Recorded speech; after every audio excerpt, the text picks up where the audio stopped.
कक्षा दशम गणित में आप सभी का स्वागत है। आज हम महत्वपूर्ण प्रश्नों की श्रृंखला में प्रश्न क्रमांक 5 देखते हैं। आइए प्रश्न पढ़ें। लोहे के 3 गोलियों को जिनकी त्रिज्याएं 6 सेमी, 8 सेमी और 10 सेमी है सेंटीमीटर को पिघलाकर एक बड़ा ठोस गोला बनाया जाता है, तो बनाए गए नए गोले की त्रिज्या ज्ञात कीजिए। आइए इसको हम इस प्रकार समझने का प्रयास करते हैं।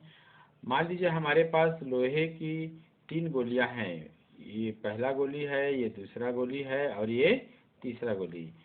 पहले गोली की त्रिज्या R1, दूसरे गोली की त्रिज्या R2 और तीसरे गोली की त्रिज्या R3 हम मानते हैं। इन तीनों को पिघला करके एक मिला दिया गया। तीनों को पिघला करके एक में मिला दिया गया।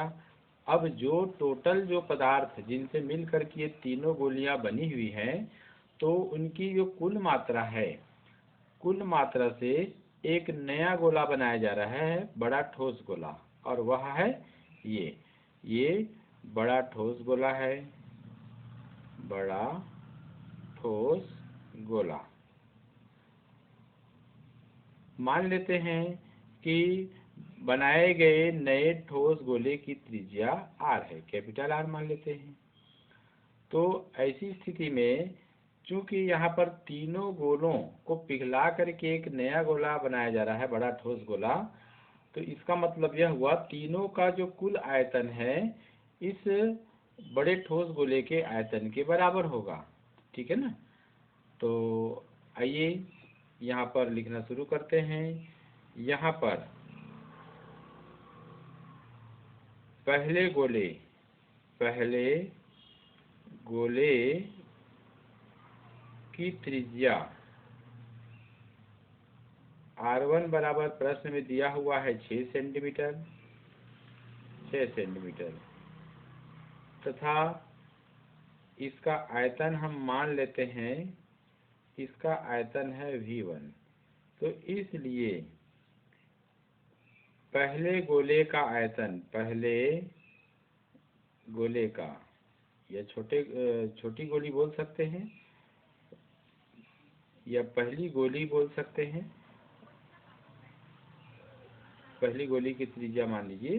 तो पहले है ना, पहले गोली का आयतन, तो आयतन बराबर सूत्र है 4/3 पाई R1 का घात 3, चूंकि त्रिज्या R1 है।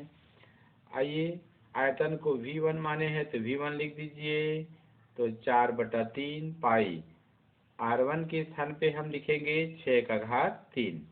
इसको हल कीजिए तो 4/3 पाई और गुणित 6 गुणित 6 गुणित 6 और घन सेंटीमीटर, ऐसे। ठीक है। दूसरे गोली का आयतन निकालेंगे तो इसके लिए त्रिज्या क्या है, दूसरे गोली की त्रिज्या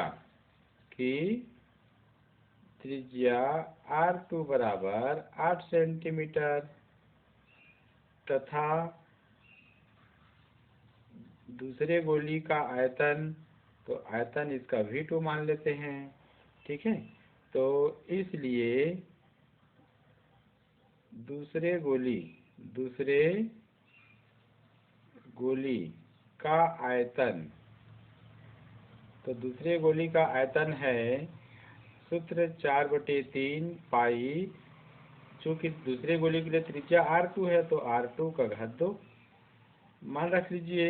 V1 का मान, इसमें आयतन का मान V2 है, और ये 4/3 पाई R2 का मान है 8, तो यहाँ पर 8 का घात 3।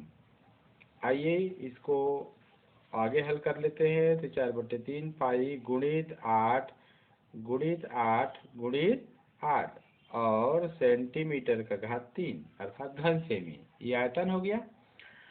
इसी प्रकार तीसरे गोली की त्रिज्या, तीसरे गोली की त्रिज्या, तो इसको हम r3 माने हैं, तो r3 बराबर हो जाएगा 10 सेंटीमीटर। ठीक है, क्या हो गया? 10 सेंटीमीटर। तथा इसका आयतन यहाँ पर है V3 मान लेते हैं ऐसे। ठीक, तो इसलिए तीसरे गोली का आयतन,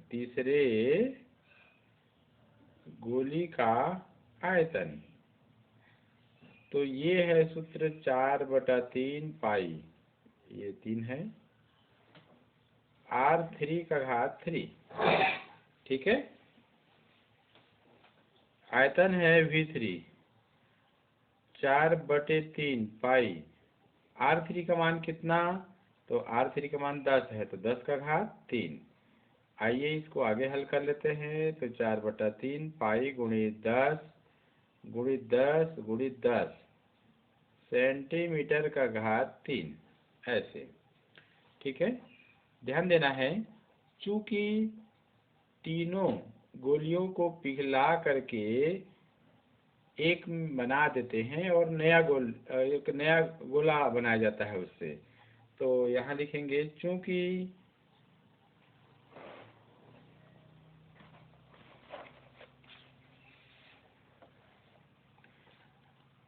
तीनों गोलियों को पिघलाकर एक नया ठोस गोला बनाया जाता है, ठोस गोला बनाया जाता है। माना कि नए गोले की त्रिज्या r व आयतन v है। अतः प्रश्नानुसार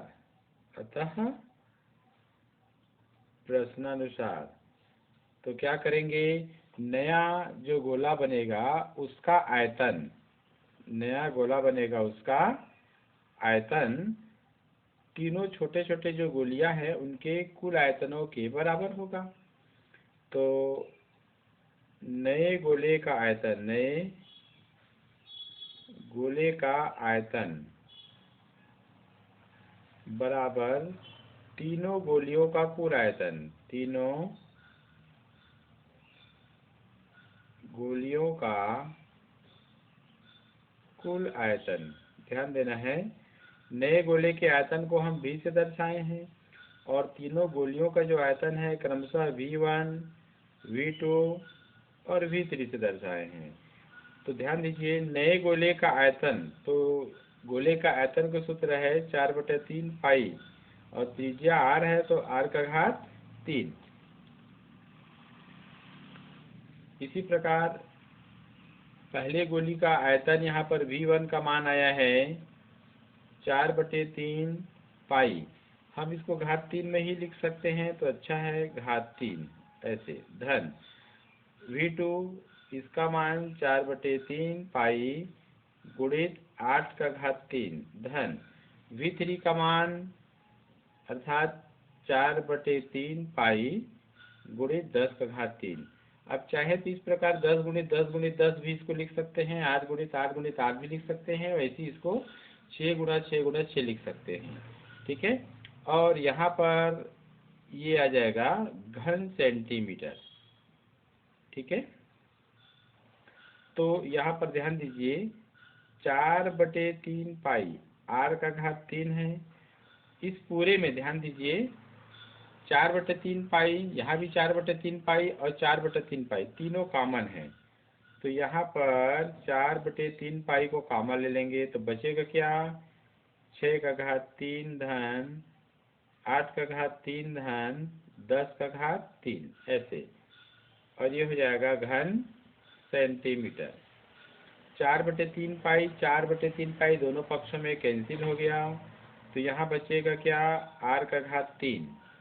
तो ये r का घात 3 बचा, और यहाँ क्या बचेगा, 6 का घात 3 धन 8 का घात 3 धन 10 का घात 3।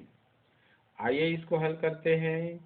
तो r का घात 3, 6 का घात 3, तो यहाँ पर 6 का घात 3 को इसमें लिखेंगे तो ये आ जाएगा मान 216, और 8 का घात 3 तो ये हो जाएगा 512,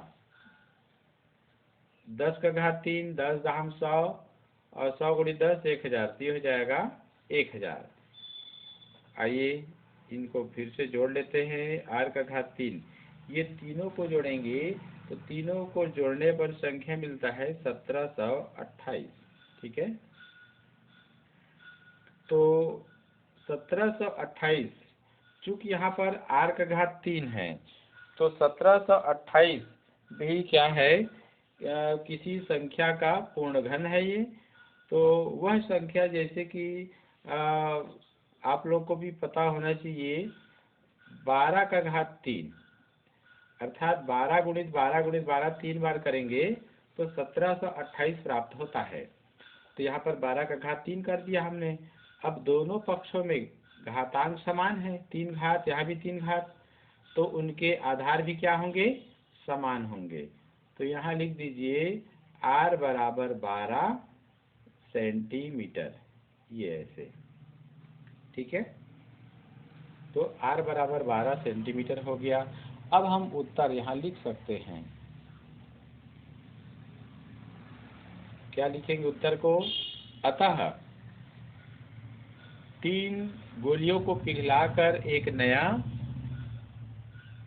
गोला बनाया जाता है, तो गोले की त्रिज्या 12 सेंटीमीटर होगी।